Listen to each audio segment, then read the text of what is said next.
جہاں تک افغان مہاجرین کے حوالے سے گورنمنٹ کی پالیسی کا تعلق ہے، ہم نے بار بار اس پالیسی کا اعادہ کیا ہے، ریپیٹ کیا ہے اس کو کہ ہم کسی صورت میں جو جبری بے دخلی ہے اس کے ہم مخالف ہیں اور ہم اس کو کسی صورت ایکسیپٹ نہیں کرتے۔ ہم وفاقی حکومت کی یہ پالیسی کہ افغان مہاجرین کو جبری یہاں سے بے دخل کیا جائے، ان کو بے عزت کیا جائے، ان کے خلاف طاقت کا استعمال کر کے ملک سے نکالا جائے، یہ نہ صرف اسلامی شریعت کی خلاف ورزی ہے بلکہ یہ بین الاقوامی انٹرنیشنل لا اور بین الاقوامی انسانی حقوق انٹرنیشنل ہیومن رائٹس کی بھی خلاف ورزی ہے اور پاکستان کے آئین کی بھی خلاف ورزی ہے۔ ڈگنیٹی آف مین، ہمارے آئین میں ایک بہت بڑا اصول ہے کہ جو کار فرما ہے، اور وہ ڈگنیٹی آف مین صرف پاکستانی نہیں، وہ پاکستان کی حدود میں رہنے والے ہر انسان کی ڈگنیٹی ہم پر لازم قرار دیتا ہے کہ ہم اس کا احترام کریں۔ تو جو کچھ بھی کیا جا رہا ہے ہم اس کے مخالف ہیں۔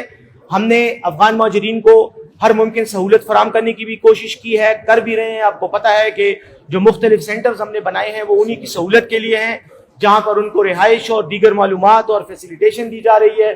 لیکن خیبر پختونخوا حکومت کی اپنی جو آئینی حدود ہیں ہم ان کا تجاوز نہیں کر سکتے۔ یہ معاملہ وفاقی حکومت کے اختیارات میں آتا ہے۔ ہم نے بار بار وفاقی حکومت سے رابطے بھی کیے، ان کے زعماء سے بھی رابطے کیے، ان کے ذمہ داران سے بھی رابطے کیے، اور ان کو فارملی اور انفارملی دونوں طریقوں سے بتایا گیا کہ اس پروسیس کو سٹاپ کریں۔ اور خصوصی طور پر گزشتہ دنوں افغانستان میں جو زلزلہ آیا جس سے ہزاروں افراد جاں بحق ہوئے، اس مصیبت کی گھڑی میں ہم نے بار بار کہا کہ افغانستان پر لاکھوں لوگوں کا بوجھ ڈالنے کی بجائے ان کی مدد کی جائے، نہ کہ اس وقت ان کی پریشانیوں میں اضافہ کیا جائے۔ لیکن بہرحال یہ پاکستانی حکومت کی پالیسی ہے، باوجود اختلاف کے، چونکہ ہم ایک آئینی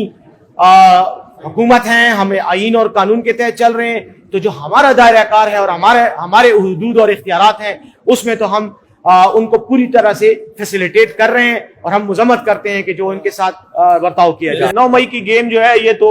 سازش کے حوالے سے تو عدالتیں ہمارے رہنماؤں کو، ایم این ایز کو ڈسکوالیفائی بھی کر رہی ہیں، سزائیں بھی سنا رہی ہیں۔ پی ٹی آئی قانونی اور آئینی محاذوں پر ہم ان کا مقابلہ کر رہے ہیں، عدالتوں میں بھی ہمارے اپیلیں زیر سماعت ہیں۔ میں تو یہ سمجھتا ہوں کہ اگر 9 مئی میں پی ٹی آئی واقعی ملوث ہے جس طرح کے الزام لگایا جا رہا ہے تو عدالت میں ثابت کریں، اگر عدالت میں ثابت ہو جائے سزا دے دیں، اور اگر عدالت قانون کو مروڑ کر سزائیں دیتی ہے جس طرح کے دے رہی ہے تو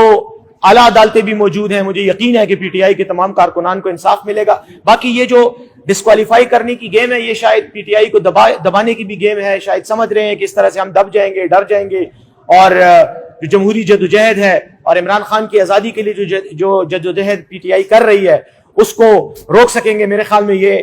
ان کی غلط فہمی ہے، ایسا کچھ بھی نہیں ہوگا۔ پی ٹی آئی کے کارکنان کے حوصلے بلند ہیں اور انشاءاللہ ہم ان تمام سازشوں کا مقابلہ کریں گے۔ Action in aid of civil power جو قانون تھا اس کی جو امپلیمنٹیشن تھی، اور خیبر پختونخوا میں دہشت گردی کے خلاف جنگ میں فوج کا یہاں آنا جو تھا، یہ خیبر پختونخوا میں پی ٹی آئی کی حکومت سے بہت پہلے یہ فیصلہ کیا گیا تھا، اور اس وقت سے یہ فوج یہاں موجود ہے اور یہاں پر دہشت گردی کے خلاف کارروائی کر رہی ہے۔ میں یہ سمجھتا ہوں کہ جس دن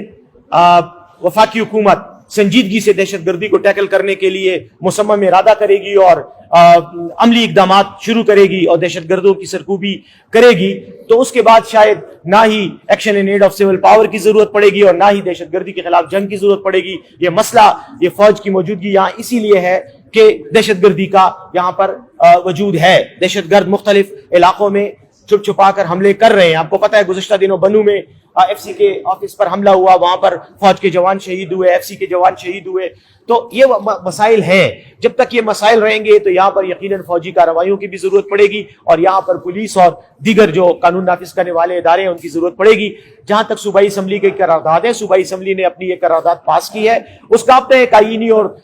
قانونی ایک حیثیت ہے۔ اس قرارداد کو وہی رکھتے ہوئے یقیناً جو گراؤنڈ پہ جو ریالٹیز ہیں ان کا سامنا کرنا پڑے گا، اور جہاں جہاں پہ بھی خیبر پختونخوا کی حکومت کو دہشت گردوں کے خلاف کارروائی کے لیے فوج کی ضرورت پڑے گی وہاں پر فوج کو کہا جائے گا۔ جہاں تک سیلاب کا تعلق ہے تو میں سمجھتا ہوں کہ وفاقی حکومت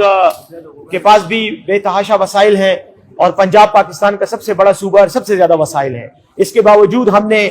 پنجاب کو مدد کی بھی آفر کی، اور پنجاب حکومت سے ہم نے کہا کہ آپ کو جو بھی ضرورت ہے ہم خیبر پختونخوا کی طرف سے دیں گے، باوجود اس حقیقت کے کہ خیبر پختونخوا خود سیلاب سے متاثرہ علاقہ ہے۔ بدقسمتی سے یہاں پر سیلاب آیا، ہزاروں لوگ بے گھر ہوئے،